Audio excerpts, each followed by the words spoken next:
பாட்டாளி மக்கள் கட்சியினுடைய மாநில தலைவர் நமது பாசத்திற்கும் அன்பிற்கும் மரியாதைக்கும் உரிய அன்பு அண்ணன் திருமிகு டாக்டர் அன்புமணி ராமதாஸ் அவர்கள் நம்மிடையே எழுச்சி உரையாற்றுவார்கள்.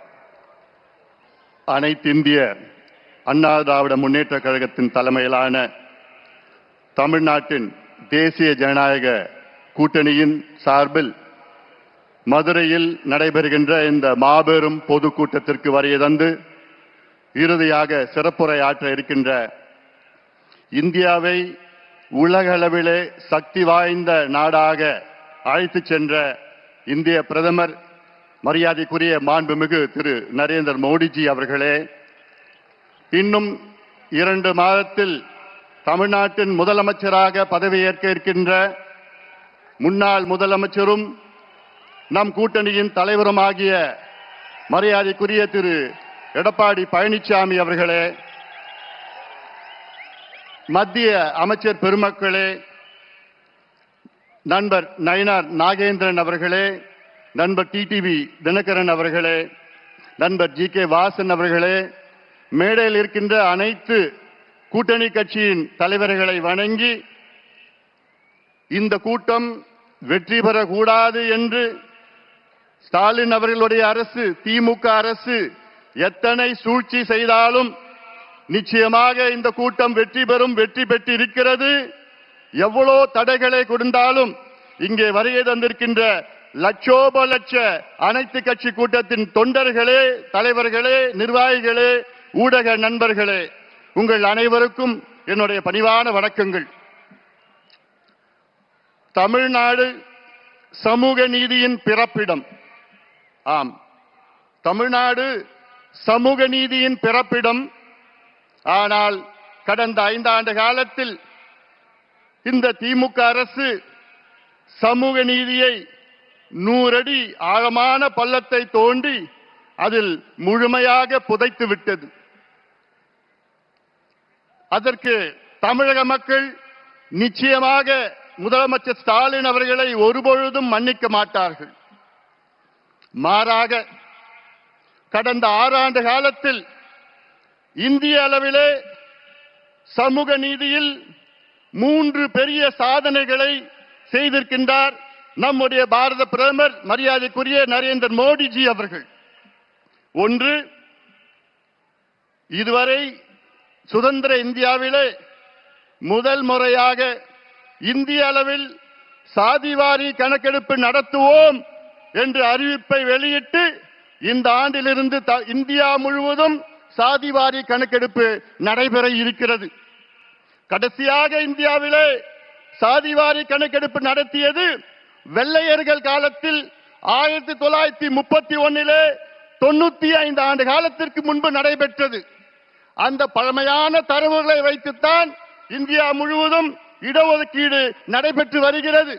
அதை மாற்றி அமைத்து நவீனமான ஒரு இந்திய அளவிலே சாதிவாரி கணக்கெடுப்பு நடத்துவோம் என்று அறிவித்த பிரதமர் நரேந்திர மோடிஜி அவர்களுக்கு எங்களுடைய பணிவான நன்றிகளை தெரிவிக்கின்றோம்.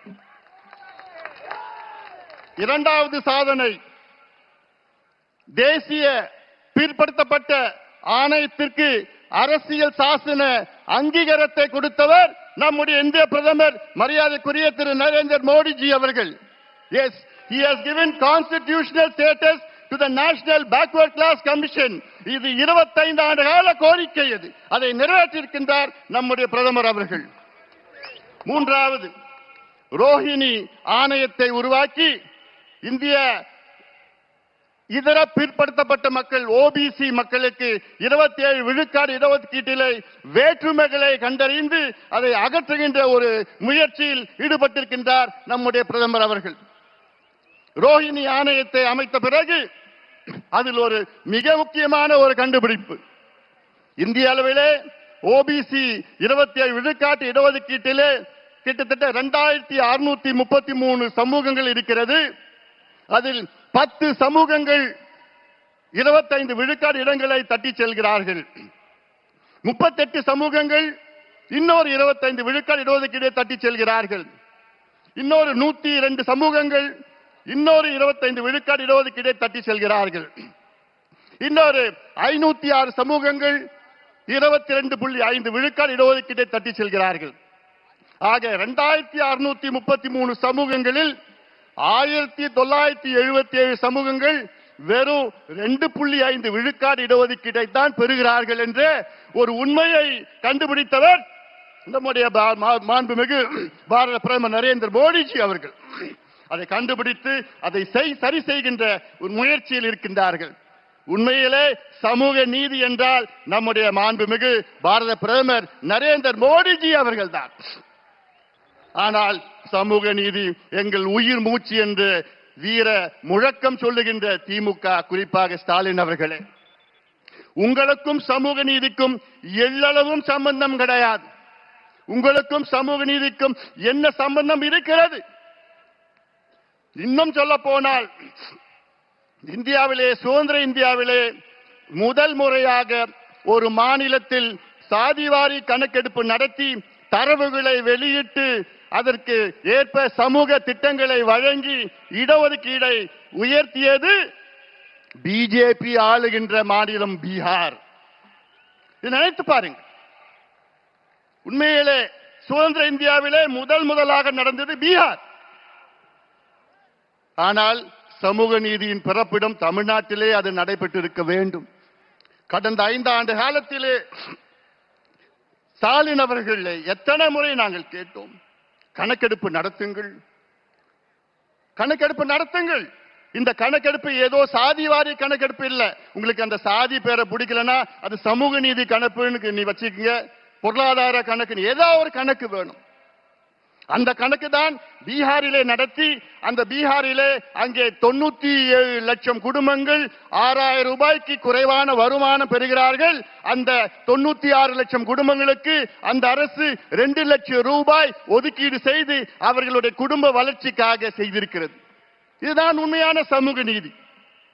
இதே கணக்கெடுப்பில் பீகாரிலே 67 லட்சம் குடும்பங்களுக்கு சொந்த வீடு இல்லை என்று அந்த 67 லட்சம் குடும்பங்களுக்கு வீடு கட்டி கொடுக்கிறார் அந்த பீகார் மாநில அரசு. இதான் உண்மையான சமூக நீதி.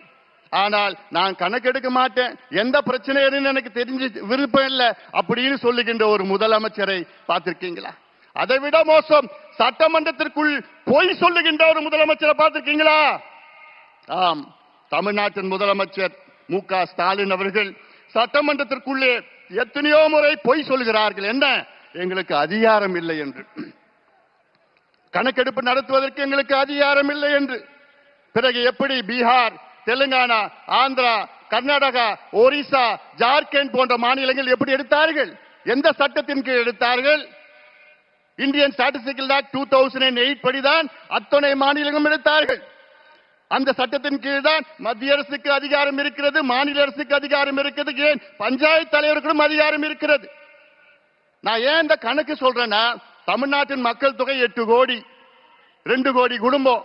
அந்த 2 கோடி குடும்பம் எப்படி இருக்கிறாங்கன்னு தெரிஞ்சுக்கிறது கூட உங்களுக்கு மனசு இல்லையா? அது ஏன் தெரிஞ்சுக்க மாட்டீங்க?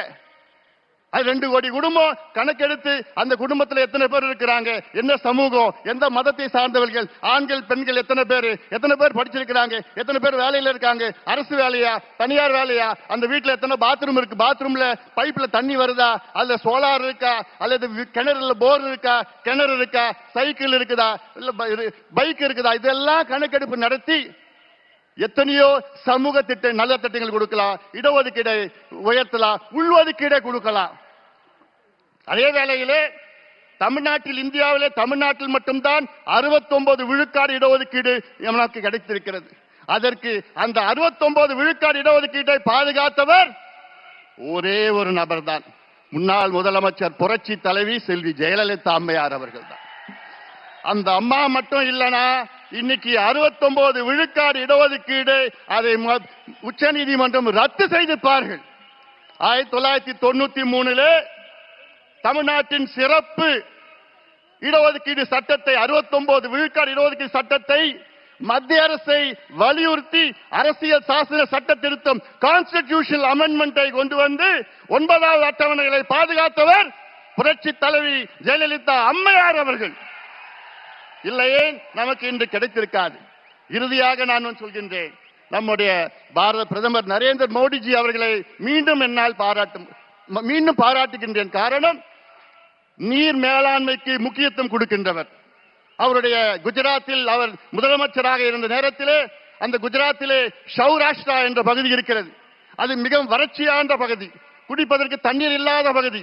அந்த பகுதிக்கு அப்பொழுது ஒரு திட்டத்தை வகுத்து 12,000 கோடி ரூபாய் ஒதுக்கீடு செய்து அங்கே அந்த திட்டம் சௌராஷ்டிரா நர்மதா நீர் திட்டம் என்று அறிவித்து அந்த திட்டத்தை அந்த நீரை அந்த பகுதிக்கு கொண்டு சென்று இன்றைக்கு 11 மாவட்டங்கள் வளம் செழிக்க அந்த மாவட்டங்களை மாற்றி அமைச்சிருக்கின்றார் நம்முடைய நரேந்திர மோடிஜி அவர்கள்.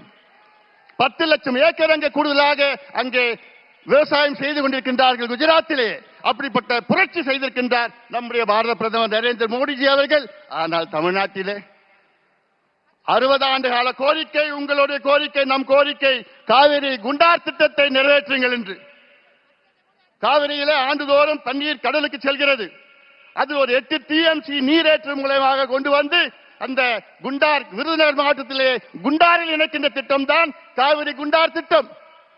அதிமுக ஆட்சி காலத்திலே 14,500 கோடி ரூபாய் அங்கே அறிவித்து அதற்கு அடிக்கல் நாட்டியவர் நம்முடைய முன்னாள் முதலமைச்சர், இன்னும் 2 மாதத்திலே முதலமைச்சராக வைக்கின்ற எடப்பாடி பழனிசாமி அவர்கள். ஆனால் அந்த திட்டத்தை கிடப்பிலே போட்டு விட்டார்கள். இது எவ்வளவு பெரிய துரோகம்! தென் மாவட்ட மக்களுக்கு இது மிகப்பெரிய துரோகமாக நான் பார்க்கின்றேன். இந்த திட்டத்தினால் கிட்டத்தட்ட கரூர், புதுக்கோட்டை, சிவகங்கை, ராமநாதபுரம், விருதுநகர் மாவட்டம் இதெல்லாம் 60 லட்சம் பேர் பயன்பெறுகின்ற இந்த திட்டம். 3 லட்சம் ஏக்கர் கூடுதலாக பாசனம் செய்கின்ற இந்த திட்டம். உங்க ஏரியெல்லாம் காவிரி தண்ணி வந்திருக்கும் இந்த திட்டம் நிறைவேற்றிருந்தா. ஆனா என்ன பண்ணிருக்காங்க தெரியுமா? வெறும் 8 கிலோமீட்டர் வாய்க்கால வெட்டியிருக்காங்க. 8 கிலோமீட்டர், 262 கிலோமீட்டர், 262 கிலோமீட்டர் வெறும் 8 கிலோமீட்டர். வெக்கக்கேடியா, வெக்கக்கேடு. அந்த குண்டார் எங்க இருக்குதுன்னா நம்முடைய தமிழ்நாட்டின் நிதி அமைச்சர் நம்முடைய தங்கம் தென்னரசு அவர் தொகுதியில் இருக்கு, திருச்சூழியில் இருக்குது. அவர் தொகுதிக்கு கூட அந்த திட்டத்தை கொண்டு வர முடியல. இவங்களுக்கெல்லாம் நிர்வாக எதிர்க்கு. அதனால நான் கேட்கின்றேன், தமிழக மக்களே, ஆட்சி மாற்றத்தை கொண்டு வாருங்கள். மத்தியிலும் மாநிலம் இணக்கமான ஒரு சூழலை உருவாக்க வேண்டும். அதற்கு நம்முடைய எடப்பாடி பழனிசாமி அவர்கள் தமிழ்நாட்டின் முதலமைச்சராக நீங்கள் கொண்டு வர வேண்டும். வெற்றி பெற வேண்டும். எங்கள் கூட்டணிக்கு ஆதரவு கொடுங்கள் என்று சொல்லி இந்த கொடுங்கோல் திமுக ஆட்சி, மோசமான ஆட்சி, மக்கள் விரோத ஆட்சியை தூக்கி எறியுங்கள். எங்களுக்கு ஆதரவு கொடுங்கள், எங்கள் கூட்டணிக்கு ஆதரவு கொடுங்கள் என்று உங்களை அன்போடு கேட்டுக்கொண்டு நன்றியோடு அமர்கின்றேன். வணக்கம்.